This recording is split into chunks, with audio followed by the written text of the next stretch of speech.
1902. That was a long time ago. In fact, no one that was alive in 1902 is alive today. You can look it up. It's true. And that means there's no one who can tell you they witnessed the last time Texas and Alabama played in Tuscaloosa. But that will change this weekend when the 11th-ranked Longhorns make their long-awaited return. It may be 70 degrees down on the plains, but the freeze is here. Today, Auburn introduced Hugh Freeze as the university's 31st head football coach. Omaha, Nebraska, the home of Warren Buffett, Union Pacific, and since 1950, the College World Series. We're covering a football school in a basketball tournament in a city that's known for horse racing. Greetings from Louisville, Kentucky, where in about 24 hours, Alabama and San Diego State will meet in the Sweet 16. There's nothing in sports quite like a winner-take-all game, and that's exactly what we had tonight. Birmingham and Huntsville meeting in Game 3 of the SPHL semifinals.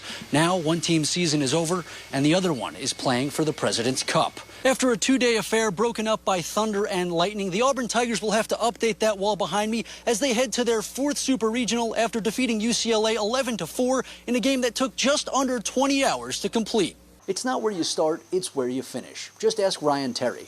After the first round of the 57th Daikin Spirit of America Golf Classic, he was in 18th place. After the second round, he was tied for 14th, and after the third, he was tied for 8th. And despite starting the fourth and final round 1 over par, he found a way to win it all. On the final day of the season, Huntsville City FC needed a miracle. They had a path to the playoffs, but they needed New York City and Philly to lose, though none of that would matter if they couldn't pick up a regulation win over Chicago Fire 2. Good afternoon, guys. The wait is almost over for this matchup between Alabama and Kansas State in one of the best games the bowl season has to offer. Now, 331 Sports with Max Cohan.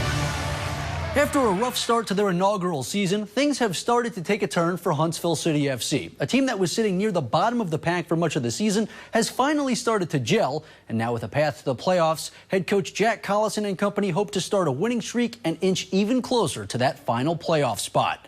And over at the Joe, it's HCFC and FC Cincinnati 2, the home squad looking for 3 straight wins and 3 more points. And the team was not going to waste any time tonight. You could almost say they were trigger happy, taking 18 shots to Cincinnati's 8. HCFC registered 8 on goal while holding the Ohio-based squad to just 2, but early on it didn't seem to matter how many they took as Paul Walters kept the net clean. That's until the 38th minute when Nebu Perry got a strike on one, skipping it past the keeper to give Huntsville the lead. Ben Martino posted another clean sheet as Perry's goal would be all they needed tonight, picking up their 3rd straight win on another 3-point night, officially moving above the playoff line.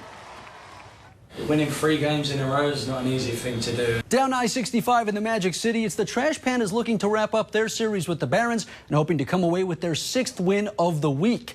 And the Pandas draw a matchup with Jake Eater, the White Sox 4th-ranked prospect, but he didn't give them much trouble. In the first, Rocket City strikes first when David Calabrese comes home as Tucker Flint hits a chopper to second, and the Barons have to settle for the force play. Now in the third, same score as Sonny D steps in the box and he hits a gapper. Nolan Shanuel is on his horse, coming all the way around from first to make it 2-0 on DeShera's double, but Birmingham would claw back and take the lead in the 5th, and after a Shanuel single tied the game at 3, Tucker Flint drove the first-rounder in as he splits the infield, and Rocket City leads by 1. So now it's on to the bottom of the 9th. Pandas still leading by 1 as Brian Ramos steps in with a runner on 3rd. Kenyon Yovan just 2 outs away from his 10th save of the season, but Ramos says vamos, smacking a 2-run walk-off shot to end the Pandas' road trip with a 5-4 loss. As the start of the college football season nears closer, the Crimson Tide still seem miles away from naming a starting quarterback. All summer, head coach Nick Saban has made it clear that the decision won't be made until someone separates themselves from the pack, comparing the situation to pulling a cake out of the oven before it's ready.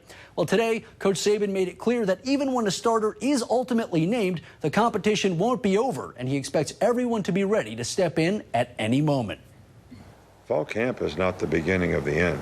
The game was wild, and we'd love to show you the highlights, but NCAA rules say we can't do that until midnight. But there's no rule about me reenacting the game, so bear with me on this one. Oral Roberts opened the game on an absolute tear. The Golden Eagles were letting it fly in the first half, draining shots left and right. The Razorbacks only hit 1 deep ball all game, and ORU took a 7-point lead into the second. The Trash Pandas were just getting used to having hitting machine Nolan Shanuel around when the Angels called him up earlier today. Just 40 days after he was drafted, LA called up the 21-year-old who was batting .339 with 1 home run and 12 runs batted in 16 games with Rocket City. When Shonwell makes his debut tonight, he'll be the first position player to do so the same season he was drafted, since Connor Gillespie did so with the Giants back in 2008. So 40 days to the majors. I couldn't even get abs in 40 days. He's batting first and playing first tonight. Sometimes you find yourself in life's bunker and the only way out is to shoot your shot. That was exactly the case for Michael Sweeney, who holed out from the sand on the 18th of the qualifier, helping him clinch a spot in this week's Hometown Lenders Championship. And now the former Subway sandwich artist is playing on the Corn Ferry Tour for the first time. I'm just happy to be here, happy to get out there and play some golf tomorrow. Mike Sweeney's path to the ledges is unlike any other. A former manure mover and part-time Spotify spitter, the Connecticut native didn't play college golf and for a time called a Walmart parking lot home. I think if you're going to do something, you just got to fully commit to it. Like, I moved to Florida to play golf and give this a run, so my idea was basically I'm going to do whatever was necessary to put myself in the position, right? So whether it be sleeping in my car or working at Subway or whatever it had to be, like that's what I was going to commit to doing. Now he has his biggest chance yet, playing with some of the best in the world for one of the most unique trophies in all of sports. And looking at where his journey started and where things stand now, Sweeney says it's hard to put it into words. Yeah, I mean, luckily I'm not living in my car anymore. But from that point, not having any professional wins, living in my car in a Walmart parking lot, to now having this opportunity. And I think it's just a combination of self-belief and the work, right? Like, get out there, hit the shots, put in the hours on the range, the putting green, test what you got to test, and just believe that you have the capability of doing it, right? The first round of the Hometown Lenders Championship tees off tomorrow at 6:25, and you can catch Sweeney on the 10th at 8:37. You envisioned it. I don't know if you really thought it would happen. Florence's Kin and Emily Taylor have 3 sons, Colin, Evan, and Grant. All 3 of them are pitchers, and now all 3 of them have been part of College World Series squads. You I know, think it's a lot harder to get to Omaha than anybody that's going into college baseball ever expects. I mean, you know, a lot of things have to fall into place for your team to be in that last 8. The family's first trip to the Schwab was back in 2019, going to support their oldest son Colin and the Arkansas Razorbacks. Evan was also on that team, but was already playing summer ball in Alaska.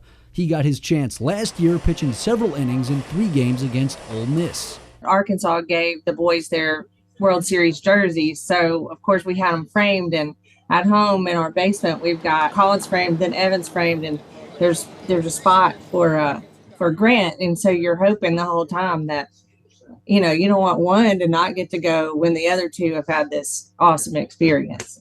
And this season with LSU, Grant completed the trifecta, though this trip is a bittersweet one, as the sophomore missed the entire season with a torn UCL. Just wasn't in the plan this year, I guess. And maybe he'll get to do it again. So now, logically, the next big accomplishment would be to get them to the real World Series. Yeah. oh, that would be awesome. Yeah. I mean, again, you can envision it. You can hope for it, but the chances are low, but they're not zero. You know, that's the thing. They're not zero. So let's have some hope for it. Reporting in Huntsville, Max Cohan, Way 31 Sports.